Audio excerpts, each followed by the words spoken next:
Hey, what's up everyone? It's me, Yuwhie again. Are you excited about our topic today? Oops, sorry, I haven't told you what are we going to talk about in this video. So be excited as we going to explore Canva templates today. Yes, you heard it right. So sit, relax, and listen carefully.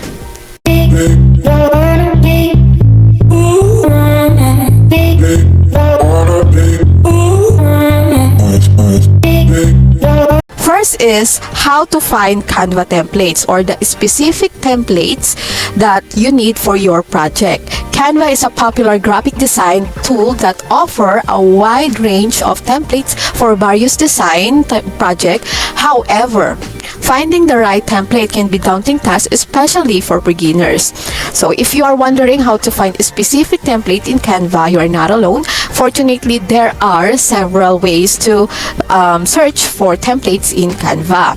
Let's start with using the keywords. For example, you like to create an invitation. Simply type the keyword invitation or on the search bar, then all the templates related to invitation will appear.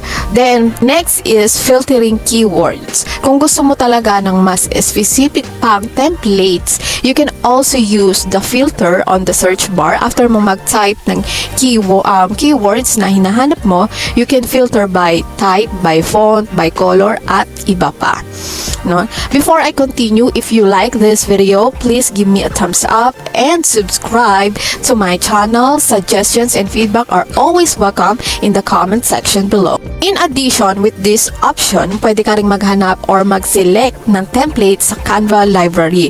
Simply click Templates tab in the design panel and you'll see a list of categories such as social media, marketing, education, and more. You can then browse through the different categories to find the template that you need. So once you already found your desired templates in Canva, to open the templates, just simply click the desired templates, then click customize. Then the template you choose will open up in the Canva editor. So now, ang tanong, how can you make changes to the templates? So ayan yung dapat mong abangan, because in my next video we are going to talk about working with Canva elements. So nabitin ka ba? Sorry naman, kaya dapat mag-share, like, and follow or subscribe to my channel para lagi kang updated sa mga bagong video na i-upload ko. And short disclaimer, this video is not a Canva sponsored. I'm Yuwhie. Ciao!